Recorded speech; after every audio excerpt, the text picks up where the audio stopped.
प्यारे छात्रों, हमने पहले मांग तथा मांग का नियम पढ़ाया था 12वीं अर्थशास्त्र में। तो इस मांग के नियम की परिभाषाएं जो दी हैं वो हम आपको बता रहे हैं। विभिन्न अर्थशास्त्रियों ने मांग के नियम को अपने अपने तरीके से परिभाषित किया है, क्योंकि किसी भी अर्थशास्त्री कोई भी परिभाषा देता है, दूसरा अर्थशास्त्री उसमें कुछ न कुछ थोड़ा बहुत बहुत कम से कम परिवर्तन जरूर करने का प्रयास करता है। उसका तरीका अपना अलग है, उसका तरीका अलग है।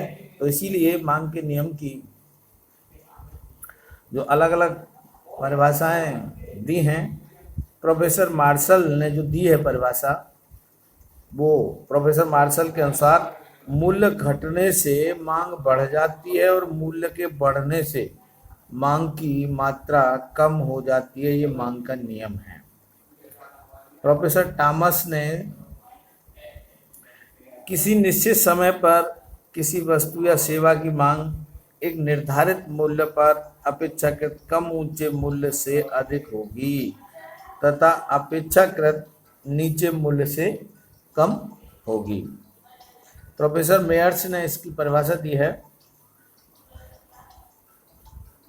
मांग की समान परिस्थितियों के अंतर्गत किसी वस्तु की खरीदे जाने वाली मात्रा में कीमत के विपरीत दिशा में परिवर्तन होने की प्रवृत्ति को ही मांग का नियम कहते हैं।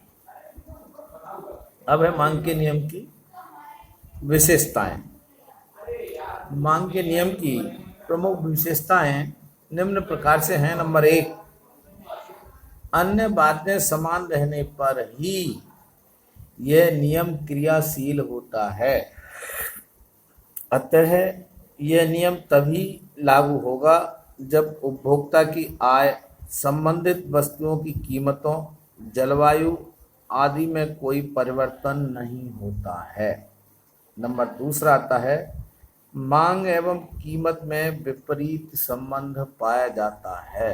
नंबर 3 आता है, मांग का नियम मांग व कीमत में आनुपातिक संबंध स्थापित नहीं करता है। इनका जो संबंध है वो इस मांग का जो नियम है वो इसके संबंध को स्थापित नहीं करता है।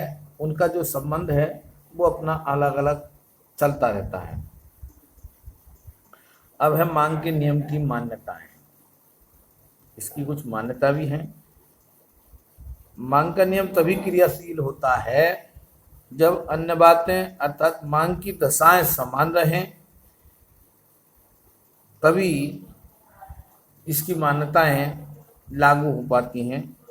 जैसे नंबर 1 है, सबसे पहले मांग का नियम इस मान्यता पर आधारित है कि उपभोक्ता की आय में परिवर्तन नहीं होना चाहिए, वह जैसी पहले थी वैसी ही बनी रहनी चाहिए। नंबर 2, उपभोक्ता के स्वभाव, रुचि, पसंद, फैशन आदि आदत में कोई भी परिवर्तन नहीं होना चाहिए।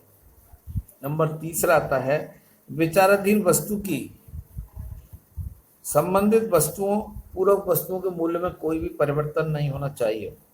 नंबर अगला 4 आता है, वस्तु के मूल्य में निकट भविष्य में भी परिवर्तन की कोई आशंका या संभावना नहीं होनी चाहिए, अन्यथा मांग का जो नियम है ये लागू नहीं होता है। नंबर 5 है, प्रतिष्ठा मूलक नहीं होनी चाहिए, अर्थात ऐसी वस्तु नहीं होनी चाहिए जिससे कि कीमत बढ़ने पर उपभोक्ता के लिए उसकी उपयोगिता बढ़ जाती है, इसलिए इसकी ये कीमत में भी कोई परिवर्तन नहीं होना चाहिए। नंबर 6 आता है, मुद्रा की मात्रा में परिवर्तन नहीं होना चाहिए, मुद्रा की मात्रा में स्थिरता होनी चाहिए। अगला नंबर आता है, देश में आय के वितरण में किसी प्रकार का कोई परिवर्तन नहीं होना चाहिए। अगला नंबर आता है उपभोक्ता को वस्तु की नई स्थानापन्न वस्तु का पता नहीं लगना चाहिए। नंबर 5 अगला 9वां नंबर आता है वस्तु की किस्म में कोई परिवर्तन नहीं होना चाहिए। मतलब अच्छी क्वालिटी है तो अच्छी रहनी चाहिए, खराब है तो खराब होनी चाहिए। जिस प्रकार का उपभोक्ता किसी वस्तु का उपभोग कर रहा है उसमें उसकी क्वालिटी में उसकी किस्म में किसी प्रकार का परिवर्तन संभव नहीं है। अगला 10 नंबर आता है जलवायु तथा मौसम में कोई परिवर्तन नहीं होना चाहिए। जिस प्रकार का जलवायु है, जिस प्रकार का मौसम चल रहा है उसी प्रकार का होना चाहिए। अगर मौसम और जलवायु में परिवर्तन हो गया तो ये मांग का नियम प्रभावी नहीं होगा। देश में परिस्थितियां समान होनी चाहिए। देखिए ये बड़ी कठिन बात है कि एक जैसी परिस्थितियां बनी रहे देश में, ऐसा वास्तविक रूप में नहीं हो पाता है। लेकिन इस नियम के क्रियाशील होने के लिए ये परिस्थितियां समान होनी चाहिए। ये थोड़ा सा स्थिति संदेहास्पद होती है कि एक जैसी परिस्थितियां देश में